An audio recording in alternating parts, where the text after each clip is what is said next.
One of the most important secret ingredients that you and I need to be able to ask Allah successfully whatever we want. And we all have things we want. And those are secrets between us and Allah. But if you're really going to be able to ask in a way that you're truly hopeful that Allah Azza wa Jal will respond to what you're asking for, there are some things that have to be in place. And one of the most important things that the Quran keeps highlighting that has to be in place is that you and I have to ask Allah to forgive us first. You have to ask Him to forgive us first. Before you ask Him anything else that you want or I want, we need to be able to genuinely ask Allah to forgive us. And I'm saying today, people ask, which dua can I make for forgiveness? Or what are the best words I can say for this dua? Or people have duas for separate occasions. So when a woman is expecting, she'll email me or she'll come up to me and say, look, I'm going to have a baby. Which dua can I make right now? Or somebody will say, I'm going for a job interview. Which dua can I make right now? Right? It was always this, give me the special dua for the special occasion. Let me tell you, those words are important because they're sacred and they're revealed. But the dua for all occasions is actually seeking Allah's forgiveness. The dua to open up all of your problems, get rid of all of your problems, the one dua that takes care of everything is genuinely seeking Allah's forgiveness. Nuh alayhi salam invites his people, for over 9 centuries. He's doing constant da'wah to them. And at the end of that career, he looks back and he summarizes the message that he was trying to give them. Of course, he didn't have one speech with them. He didn't talk to them once or twice. Laylan wa nahara, da'awtu qawmi laylan wa nahara. Night and day. He didn't even take nights off. He's constantly inviting them. And in a surah dedicated to his name, Surah Nuh, the surah of Nuh alayhi salam, he himself summarizes the entire message he was giving his people this whole time. What is it that I want from you? Inni kullama da'awtuhum litaghfira lahum. Every time I was inviting them, I was only inviting them, calling them to this faith, so you could forgive them, Ya Rabb. So you could forgive them. And then literally he says, here's how I invited them. This is what I exactly said to them over and over and over again. Qult, I said, istaghfiru rabbakum. Seek forgiveness of your master. Innahu kana ghaffara. I'll come back to this part later. Innahu kana ghaffara. Certainly Allah is someone who keeps on forgiving and keeps on forgiving and keeps on forgiving. And He does it repeatedly. But what He says after that is so remarkable. He said, you people, and I need you to understand who He's talking to. He's talking to one of the worst nations in history. Nuh alayhi salam is described as one of the worst nations of all the nations. Places like Surah Al-Qamar, where Allah describes different nations, or even Surah Al-Dhariyat, Allah describes different nations of the past that rebelled against Allah, that rebelled against the prophets and were destroyed. When he gets to Nuh alayhi salam's nation, what does he say? وَقَوْمَ نُوحٍ مِّن قَبْلِ إِنَّهُمْ كَانُوا هُمْ أَظْلَمَ وَأَطْغَى. The nation of Nuh from much before, they certainly were more wrongdoing and more rebellious than everyone else. Like he has the worst condemnation of the people of Nuh. It makes sense. They had a messenger not for one generation like every other prophet. They had a prophet, 3 generations, 4 generations every century. Every 2 decades there's a new generation of kids that have grown up. And he's seen that century after century after century after century. He's seen 40, 50 generations of people. And they've all rejected him. And he's making the same invitation to all of them. So the reason I brought this up is for a purpose. He's talking to very, very bad people. He's talking to the worst of the worst.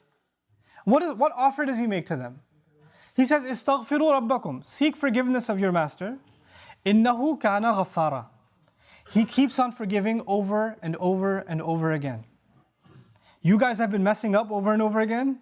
Allah keeps forgiving over and over again. But His offer doesn't stop there. He says, يُرْسِلِ السَّمَاءَ عَلَيْكُمْ مِدْرَارًا. Yursili. It's actually Jawab al-Amr here. What that means is, if you seek His forgiveness, then Allah will open up the sky for you and it'll start pouring on you. Now that could be a reference to rain. And ironically, it's not a reference that you will get flooded. They did get flooded, right? They did get flooded, but Allah is talking about a different kind of rain now. If you seek forgiveness, that same rain that destroyed them will be the rain that brings them life. They didn't pray for rain. They didn't ask for rain. And Allah just asked them to make dua to be forgiven. But if you asked dua to be forgiven, the sky will open up and start pouring. Now Allah did not say water will pour. Allah did not say water will pour. He said the sky will pour. Because the sky has a lot more than water. The sky has forgiveness that comes from the sky. The sky has peace, tranquility, faith, your provision, the solution to your problems. They come from the sky. He will open the floodgates, and everything held from the treasures of Allah that you haven't been getting because you haven't been seeking forgiveness is going to open up. Just ask for forgiveness. You're asking to solve problem A, problem B, problem C. There are problems you don't even know you have. Allah knows that you have them. If you and I just became genuine people of seeking forgiveness, then those problems would start getting solved by divine intervention. يُرْسِلِ السَّمَاءَ عَلَيْكُمْ مِدْرَارًا. And that's not even enough. You're asking forgiveness for who? Yourself. اسْتَغْفِرُوا رَبَّكُمْ is seek forgiveness for yourself. He says, وَيُمْدِدْكُمْ بِأَمْوَالٍ وَبَنِينَ. And He will extend you by giving you money and giving you children. He will further your good legacy with money and kids. It's not even money that will lead you away from Allah, because it's in the context of you seeking forgiveness. He'll give you good money that will lead to you doing more good and benefit you in this worldly sense and in the akhirah sense. And He'll give you good children that will give you goodness while they're alive. They will respect you, show you love, obey you, make you proud. They will give you happiness when they're alive. And even when you're gone, they'll continue to do good deeds that become a continuous investment for you after you're in your grave. Allah will give you all of these things. By the way, this is the same two words, money and children. Later on, وَإِنَّهُمْ عَصَوْنِي وَاتَّبَعُوا مَنْ لَمْ يَزِدْهُ مَالُهُ وَوَلَدُهُ إِلَّا خَسَارًا. They disobeyed me, and they only follow the people whose money and his kids do nothing but cause them more loss. Money and kids are a means of loss. But when money and kids come from Allah, after you seek forgiveness, they become gain. See, it's the same money and kids. It's the same money and kids. The only difference is now they have the blessing of Allah's forgiveness on top of them. It's like they were contaminated until Allah purified them with His forgiveness. Istaghfiru rabbakum. And look, seek Allah's forgiveness. What doesn't open up? The sky opens up in ways you can't imagine. Guidance opens up for you. Understanding opens up to you. Your personal internal problems start going away. You know, anger, for example. Anger is a very hard thing to get rid of. Some people live a miserable life because they can't get rid of their anger. Something is eating inside of them and they're just not able to fight it. So much so that they recognize, I cannot get rid of my anger. And I bet Allah will not forgive me because I'm such an angry person. I'm not able to forgive. Sahaba were really angry at the battle of, at the occasion of Hudaybiyah. What did Allah say about the removal of anger? He said, أَنزَلَ السَّكِينَةَ فِي قُلُوبِ الْمُؤْمِنِينَ. He sent peace, calm, tranquility down from the sky into the hearts of the believers. Calmness doesn't come from you. It doesn't come from you and me. We can't calm ourselves down. Musa's mother was dying of nervousness, of fear when she was putting her baby in the water. And Allah says, لَوْلَا أَرَّبَطْنَا عَلَىٰ قَلْبِهَا. Had we not tied her heart and kept her strong. Allah made her heart strong. She's not capable of that herself. She's too scarred for that. She's too traumatized for that. Allah, there is such a thing as divine intervention that will help you heal. There are sins that you have, tendencies that you have. Some people are very tempted by fahsha. Some people are very tempted by their anger. They can't control their anger. Some people are overrun with greed, constantly thinking about money. They can't even help themselves.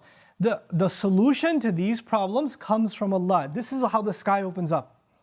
The sky opens up for things that are deep inside you, and it comes and it solves that problem inside you. It cleanses you, just like the water cleanses the earth.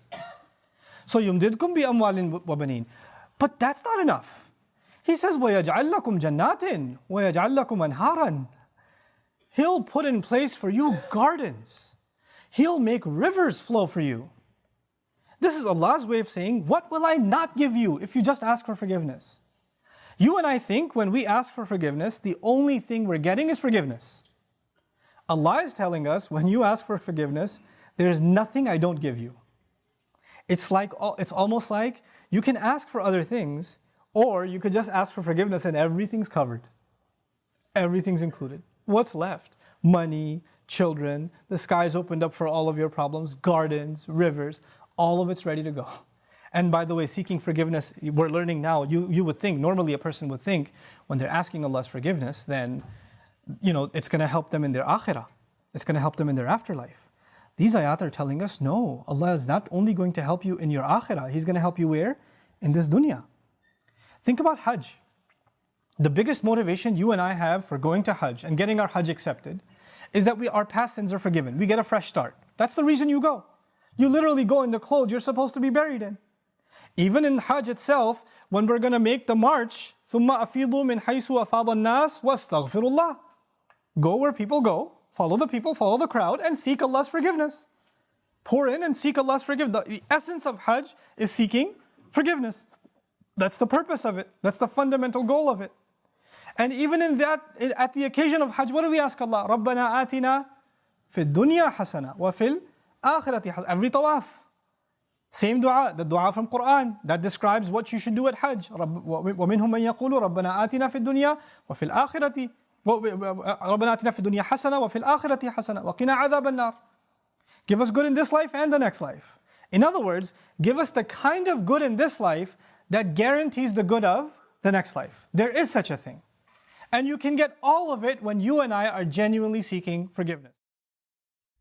I hope you guys enjoyed that video clip. My team and I have been working tirelessly to try to create as many resources for Muslims to give them first steps in understanding the Quran all the way to the point where they can have a deep, profound understanding of the Quran. We are students of the Quran ourselves, and we want you to be students of the Quran alongside us. Join us for this journey on bayyinatv.com, where thousands of hours of work have already been put in. And don't be intimidated, it's step by step by step, so you can make learning the Quran a part of your lifestyle. There's lots of stuff available on YouTube, but it's all over the place. If you want an organized approach to studying the Quran beginning to end for yourself, your kids, your family, and even among peers, that would be the way to go. Sign up for bayyinatv.com.